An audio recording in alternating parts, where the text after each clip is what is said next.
بەخێر بن بۆ هەلێنا لوکس کلینیک. ئایلا منم، ناسراوم بە دکتۆر ئایلا. چەند ساڵێکە لە وڵاتی بریتانیا دەژیم. ماستەری دکترای جوانکاریم لە وڵاتی بریتانیا تەواو کردووە. لەگەڵ هاوڕێی خۆشەویست و عەزیزم هەلێنا لوکس کلینیکمان دابین کرد بۆ ئێوە خۆشەویست لە وڵاتی بریتانیا لە شاری بەرمینگام. هەلێنا لوکس کلینیک جیاوازی زۆری هەیە. یەکێک لە مژدەکانی ئەوەیە کە چی دیکە پێویست ناکە بڕۆن بۆ وڵاتەکانی دیکە، بۆ نمونە تورکیا و ئێران و باشوور، بۆ تەجمیلکردنی لوت، بۆ عملیاتی لابردنی چۆری، بۆ شەتڵی قش. هەموو پرۆسەکانتان بۆ کورت دەکەینەوە لە شاری بەرمینگام لە کلینیکی هەلێنا لوکس. جیاوازی دیکە، مژدەی دیکە، دکتۆری ددانمان هەیە لێرە. هەموو تیمەکانمان پرۆفشناڵن و هەموو تیمەکە لە ڕسپشنەوە بگرە دکتۆر و نەرس سپێشیالیست تایبەت لە فیلد و زانستی جوانکاریدان. محاولەم کردووە هەموو دکتۆرە باشەکانی وڵاتەکانی دیکە وەکو لوبنانیا، وەکو ئیتالیا، وەکو جرمنی و هەروەها وڵاتی ئێران کە دایبەتە بە شاسترین دکتۆرانی جوانکاری بێنمە ناو هەلێنا لوکس کلینیک. عملیاتە قورسەکان کە بڵێن لەناو ئەم کلینیکەیدا ئێمە دەتوانین بیکەین لابردنی چۆریە، تایبەتەن بۆ ئافرەتان کە حەزەکەن کانتۆرینگی جسمیان بکەن بە ناوی بادی کانتۆرینگ یان لیپۆسەکشن. لیپۆسەکشن ئەتوانین هەم بۆ پیاوان هەم بۆ ئافرەتان بیکەن. جوانکاری دیکە، عملیاتی دیکە بڵێن بۆ جوانکاری لوتە کاویش دەتوانین هەر لەم کلینیکەیدا ئەگەر زۆر سپێسیالیست بێ ئەیبێنە خەستەخانەی نزدیکی کلینیکەیەدا.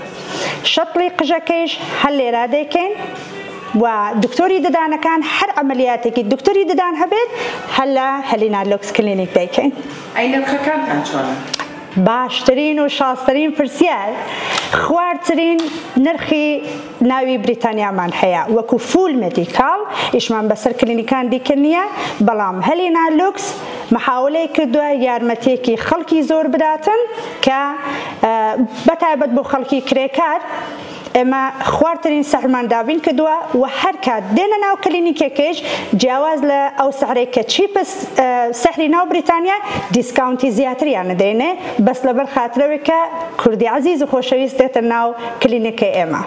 فێرگە بەشی ئاکادمی، بەشی ئاکادمیەکەمان بۆ مێدیکاڵ و نان مێدیکاڵە، یعنی هەم پزیشکەکان ئەتوانن ڕوومان لێ بکەن هەم غەیرە پزیشکەکان. مژدەیەکی باشیژە بۆ ئەو عەزیزە خۆشەویستانە کە ئیشی ساڵۆنەکەن لە ئێستا یان پلانی ئەوەیان هەیە کە بزنسی خۆیان بکەنەوە چی دیکە لە ماڵ دانەنیشن کە لەسەر پێی خۆیان نابن و هاوکاری مێردەکانیان بکەن یا هاوکاری عایلەکانیان بکەن بۆی کە دەستیان لە گیفانی خۆیان نابێ کە فێری شتێک بم لەناو بزنسدا دەتوانن ڕوو لە ئێمە بکەن بە شێوازێکی زۆر پرۆفشناڵ.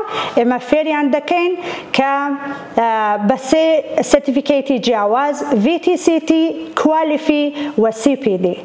بەشی CPD-یەکەمان ئەبێ بە پێی قانون بڕێنە بەرەوە. جیاوازەکەی هەلێنا لوکس کلینیک ئەوەیە کە هەموو ڕاستیەکان لەسەر قانونەکانی ناو بریتانیا دەڵێ بە ئستودنتەکانی.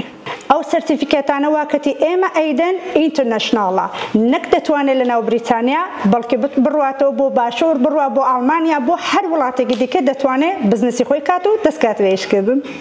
بە خوشحاڵیەوە ئێمە سێ تیچری تایبەت کە هەر سێکیانیش دکتۆرن پلاس خۆم لە خزمەت ئستودنتەکانی. ئەمن ماستری جوانکاری پلاستیک سەرجری تایبەتەن لە ناو بریتانیا من تەواو کردووە. لە وڵاتی نەرویج لەوێدا بەس بڵێن دکتۆراکەم تەواو کرد، بەڵام بە خوشحاڵیەوە کە داخل بووم لە ناو بریتانیاوە دەستم کرد بە خوێندن بۆ ئەوەی کە لەڤڵی خۆم بەرزکەمەوە ماستریەکەم بەدەستێنە. ئەم بیرۆکردنەوە تقریباً 5 ساڵە وەکو خەون کە نا چۆن پێشووتر لە نەرویجەوە ئەو ئیشەم هەبووە، بەڵام شتێکە واکەتی لە ناو بریتانیا هەموو کات من محاولەم کردووە خزمەت بکەم. خزمەتەکانی ساڵۆنەکان و کلینیکانی دیکە لەگەڵ ڕێزم بۆیان حالە پێچاوە، بەڵام نزیکەی ساڵێک من هەموو شارەکانی بریتانیا گەڕاوم کە بزانم خەڵکی بریتانیا و خەڵکی کورد پێویستی بە چییە. ئەوەی کە وا کەم بوو لە ناو بریتانیا مجموعەیەکی وا بوو کە هەموو شتێکی تێدا بکرێتن لە عملیاتەوە بگرە تا فەحسی خوێنەکان کە چی دیکە پێویست ناکە بڕۆن بۆ خەستەخانە دەتوانن لێرە بە شێوازێکی پرۆفشناڵ لەلایەن بەس فول مێدیکال دکتۆر پروڤاید بکرێت پێیان. دیسکاونتەکانمان زۆر زۆرن بەڵام شاسترین دیسکاونتمان ئەوەیە کە هەر کلاینتێک هەر خۆشەویستێک کە دێتە ئێرە تریتمنت هەڵبگرێتن ئێمە فول دیپ کلین ئەلکترۆیکی بۆ ئەکەین کە لێد لایت تراپیە زۆر باشە بۆ پێست کە هەموو کەس پێویستێتی 2 مانگ جارێ بیکاتن کە سەحرەکەیژی نزدیک بە 200 پاونە ئەمن بە فری بۆیان نەکەم.